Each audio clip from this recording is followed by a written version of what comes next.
Alright, I've gone back and forth on whether to post this. I've typed it out, deleted it, convinced myself it's pointless, and then came back again. Maybe I just need someone, anyone, to hear it, even if you don't believe me. Maybe especially if you don't. My name's William. Not my real name, obviously, but it'll do. There's this idea people have about criminals, that there's always some big moment, some dramatic turning point where you decide to cross the line. That's not how it happened for me.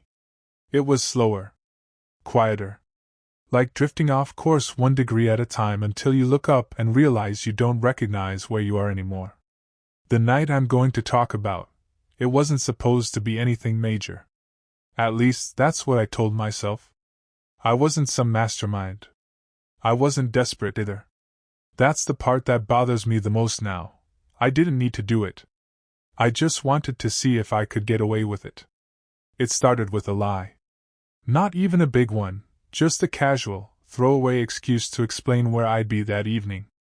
I remember saying it out loud and feeling this weird little spark in my chest, like I'd just created something out of thin air. A false alibi is a night that never happened.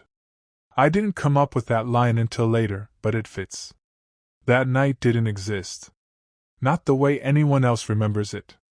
But I was there. And I did something that can't be undone. I wish I could say I hesitated after that first lie, but the truth is, it energized me. Once I told people I'd be somewhere else, having drinks with a coworker across town, it felt like I'd carved out a version of reality where I simply didn't exist for a few hours. No expectations, no witnesses. Just a blank space. That blank space became the plan. The target wasn't random. It was someone I knew, casually, but enough to understand their routines. He lived alone, predictable schedule, the kind of guy who posted everything online without thinking twice. Gym at 6, dinner at 8, lights out by 11. I told myself I wasn't hurting anyone by watching, by noting patterns. I framed it like a puzzle instead of what it really was. I spent days rehearsing small details. Routes I'd take. What I'd wear. Even how I'd stand if someone saw me. I remember practicing my own expression in a mirror, neutral, forgettable. That's the thing no one tells you, the crime doesn't start when you act. It starts the moment you decide to disappear. Once the alibi was out there, it didn't just sit still, it started to breathe on its own. People referenced it casually, like it had always existed. "Oh yeah, you were out that night, right?" And I'd nod, like it was obvious. Like it was true. That's when things got strange. I began filling in details no one had asked for. The bar, the music, what I ordered. I even complained about the noise, just to make it feel real. The more I talked about it, the more solid it became, not just to them, but to me. Memory is flexible like that. If you press hard enough, it reshapes. But there were gaps.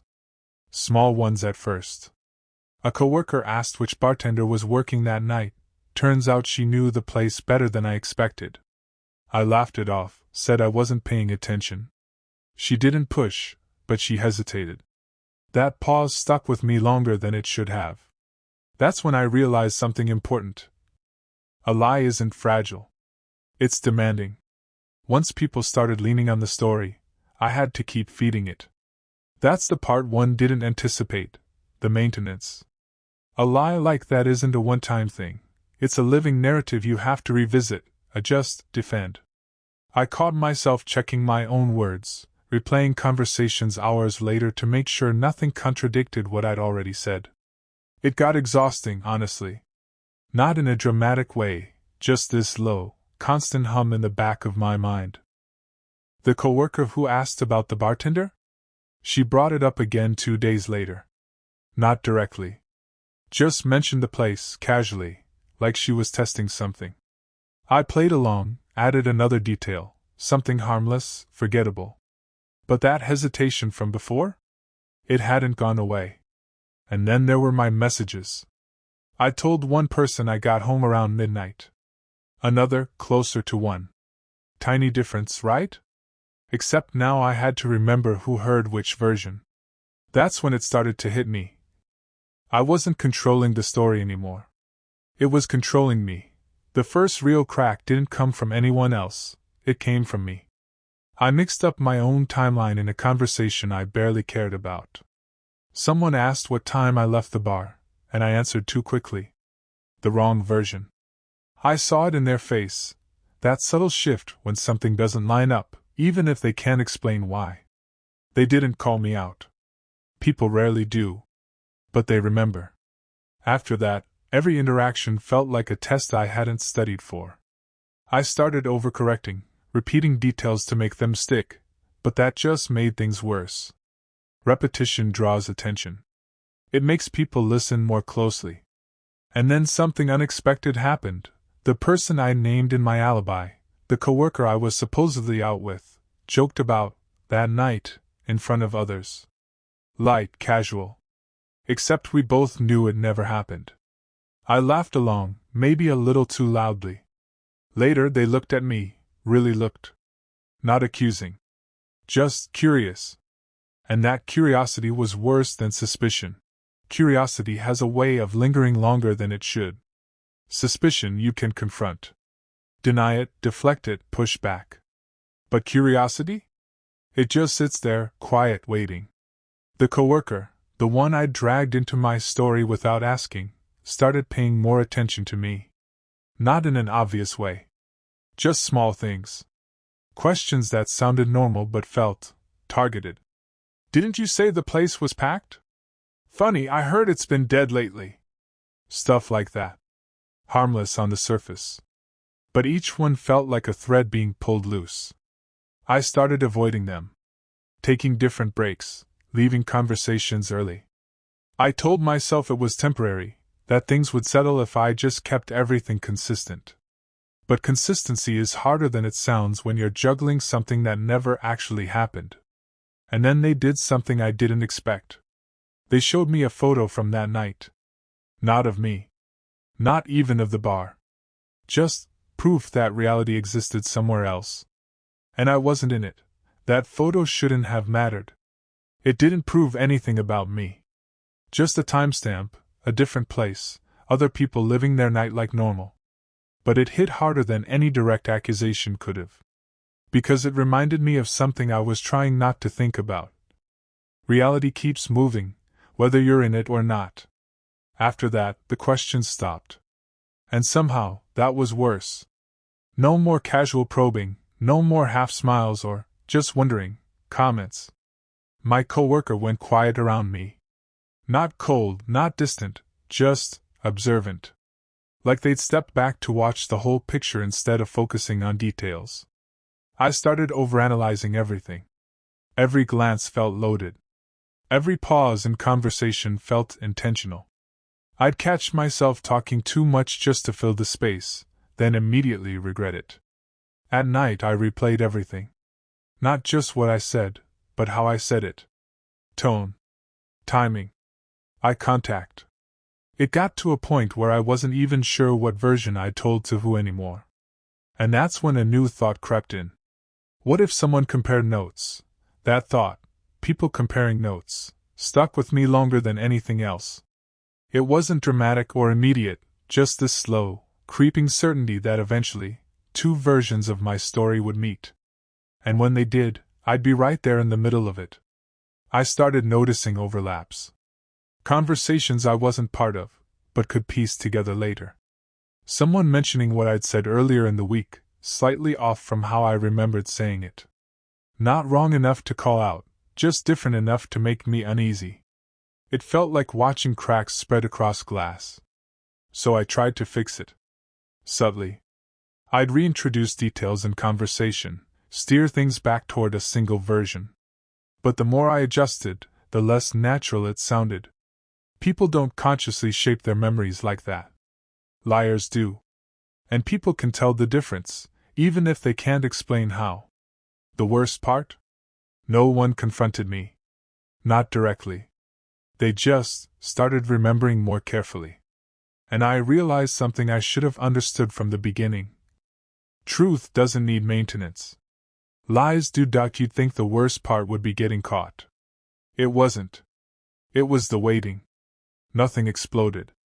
No confrontation, no dramatic reveal.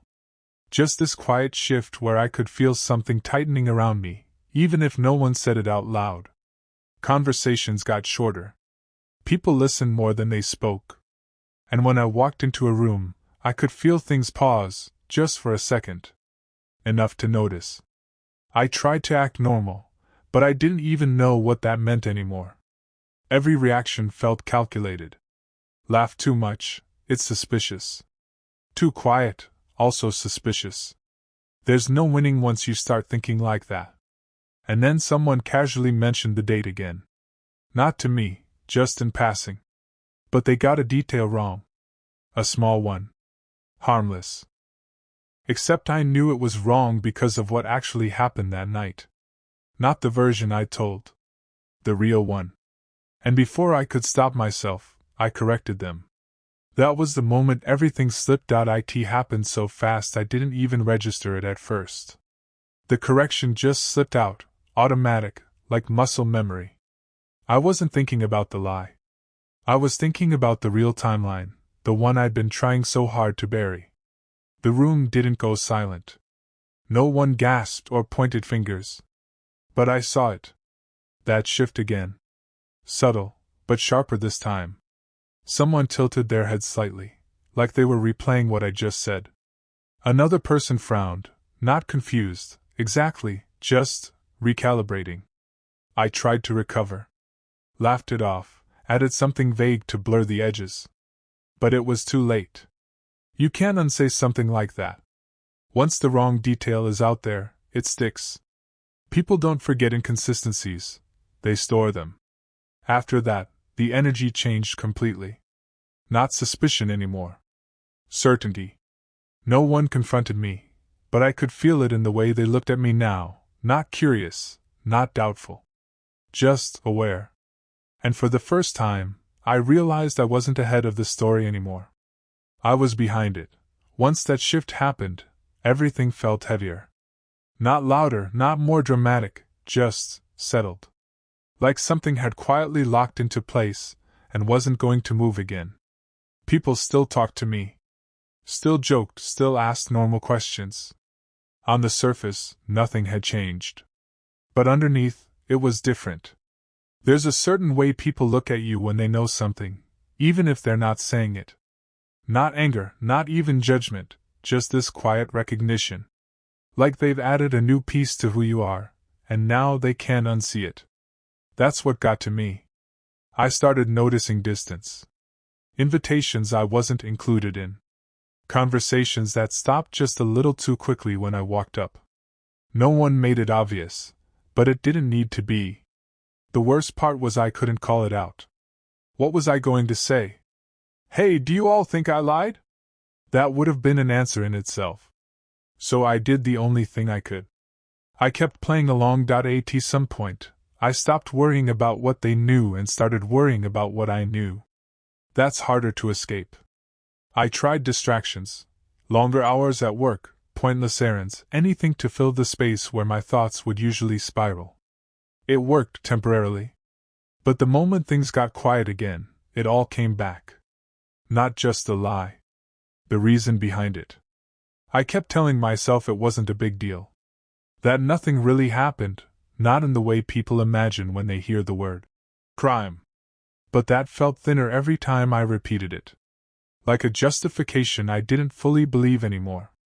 Because it wasn't just about what I did. It was about how easily I stepped into it. How natural it felt to construct something false, and then live inside it like it belonged to me. That realization stuck with me more than anything else. Not fear of getting caught. Not guilt, exactly. Just this quiet, unsettling awareness. If I could do it once, what else was I capable of? I started noticing changes in myself that had nothing to do with anyone else. Little things at first, hesitating before answering simple questions, double-checking harmless details like what I did over the weekend. Normal conversations began to feel like traps, even when they weren't. It wasn't about the original lie anymore. It was about trust. Specifically, the lack of it. I didn't trust other people to forget. But worse, I didn't trust myself to stay consistent, to keep everything straight without slipping again. That kind of pressure rewires how you think. Every interaction becomes something to manage instead of something to experience. And then there was the mirror. Not literally, though that didn't help either, but the way I started seeing myself. Before, I would have said I was honest. Maybe not perfect, but decent. Now, I wasn't sure what label fit anymore. Because the scariest part wasn't that I lied. It was that I adapted to it so quickly. Like it wasn't new at all, there wasn't a confrontation. No big reveal, no fallout scene where everything gets dragged into the open. If you're expecting that kind of ending, this isn't it. Instead, things just settled. People moved on, at least on the surface. Work stayed work. Conversations came back, lighter than before, but never quite the same. Whatever they suspected, or knew, stopped being a topic worth addressing. Not because it was resolved, but because it wasn't necessary anymore. That's the part one didn't expect. You don't always get exposed. Sometimes you just get reclassified. Filed away in someone else's mind as not entirely trustworthy, and left there. No discussion, no closure. Just a quiet adjustment in how you're seeing. And there's nothing you can do about it, because bringing it up only confirms it. So life kept going. And technically, I got away with it. No consequences in the obvious sense.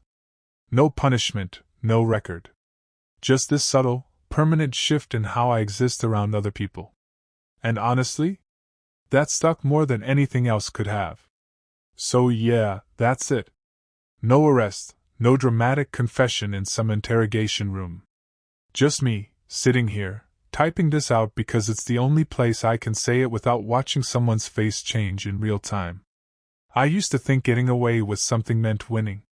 That if there were no consequences you could point to, then it didn't really count. That's wrong. A false alibi doesn't just erase a night, it replaces it. And once you start living inside something that never happened, it doesn't stay contained. It bleeds into everything else. How you talk, how you think, how you see yourself. If you're reading this and thinking about lying your way out of something, don't. Not because you'll definitely get caught. You might not. But you will have to carry it. Every version. Every detail. Every look from someone who almost believes you. And eventually you stop wondering whether others see through it. You start wondering if there's anything real left underneath it at all.